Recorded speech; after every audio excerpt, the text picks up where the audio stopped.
নাম জোহরান মামদানি।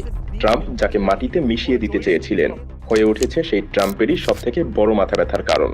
এমনকি তিনি ঘোষণা দেন তিনি মেয়র হলে যদি ইসরায়েলের প্রেসিডেন্ট নেতানিয়াহু নিউ ইয়র্কে আসেন তবে তাকে গ্রেফতার করা হবে, এবং যিনি নিউ ইয়র্কের মতো শহরে মুসলিম পরিচয় নিয়ে গর্বের সাথে মাথা উঁচু করে দাঁড়িয়ে বলে, আমি মুসলিম, আমি ইমিগ্রেন্ট এবং আমি গর্বিত। মাত্র 34 বছর বয়সে নিউ ইয়র্ক সিটির নতুন মেয়র। ভাবা যায়? হ্যাঁ, তিনিই হলেন জোহরান মামদানি। কে জানে, হয়তো 2032 বা 2036 আমরা দেখব একজন মুসলিম আমেরিকার প্রেসিডেন্ট। এবং কে এই জোহরান মামদানি, আর সে কিভাবে মুসলিম হয়ে নিউ ইয়র্কের মেয়র হলেন এবং কি করবেন সে। কিন্তু সময়ের সব থেকে বড় প্রশ্ন হলো কি অপেক্ষা করছে ট্রাম্পের জন্য, আর কি বা অপেক্ষা করছে ইসরায়েলের জন্য। চলুন এ সমস্ত কিছুই জেনে নেওয়া যাক আজকের বিশ্লেষণে। 1991 সালে উগান্ডায় জন্ম জোহরান মামদানির। বাবা মা ছিল সমাজকর্মী, পরিবার ভারতীয় বংশোদ্ভূত। দাদা ছিল উগান্ডার স্বাধীনতা যুদ্ধের একজন যোদ্ধা, মানে রক্তেই আছে বিপ্লবের ডিএনএ। নিউ ইয়র্কের কুইন্সে সে বেড়ে ওঠে, দেখে কিভাবে মুসলিমদের দিকে ঘৃণার দৃষ্টিতে তাকানো হয়। তবে আমেরিকায় যেখানে মুসলিমরা নিজেদের পরিচয় নিয়েই ভয়ে থাকে, সেখানে মামদানি ঘোষণা দেয় আমি মুসলিম। শুধু তাই নয়, সে প্রথম মুসলিম মেয়র, গত 100 বছরের মধ্যে সবচাইতে কম বয়সী মেয়র। কিন্তু কিভাবে এই মুসলিম যুবক রাজনীতিতে এলো, একবার ভাবুন কত বড় একটা ব্যাপার। সত্যি বলতে 1 বছর আগেও মামদানির মেয়র হওয়ার সম্ভাবনা ছিল মাত্র 1%। এমনকি মামদানি একসময় স্টেট অ্যাসেম্বলিতে নির্বাচন করার সিদ্ধান্ত নেয়, অথচ তখন তাকে কেউ চিনতও না। কিন্তু আজ সেটা 100তে পরিণত হয়েছে। সবাই হাসাহাসি করত, বলতো তুমি তো মুসলিম ইমিগ্রেন্ট, তুমি কখনোই জিততে পারবে না। অনেক লড়াইয়ের পর 2020 সালে সে নিউ ইয়র্ক স্টেট অ্যাসেম্বলিতে সবাইকে চমকে দিয়ে জিতে যায়।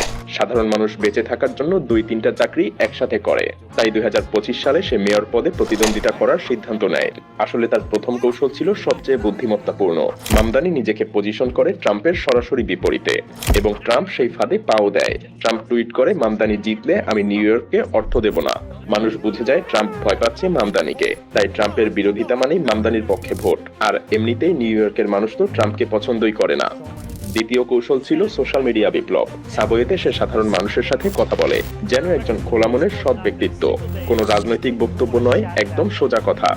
আর এসব কথাই মানুষকে আকৃষ্ট করে। এবার আসি সবচেয়ে গুরুত্বপূর্ণ পার্টে।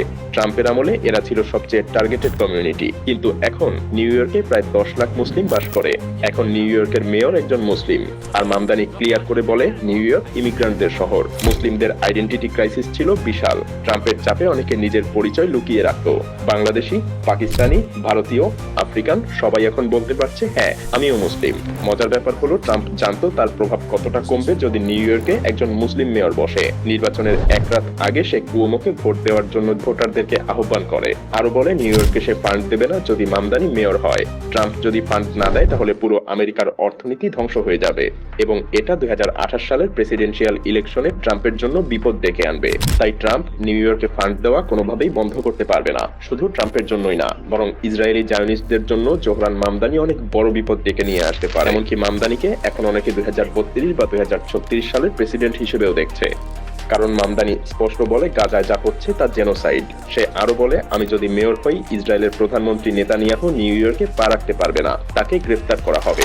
যে রাজনীতিবিদ ইসরায়েলের বিরুদ্ধে কথা বলে তাকে শেষ করে দেয়। কিন্তু মামদানি তাতে ভয় পায় না।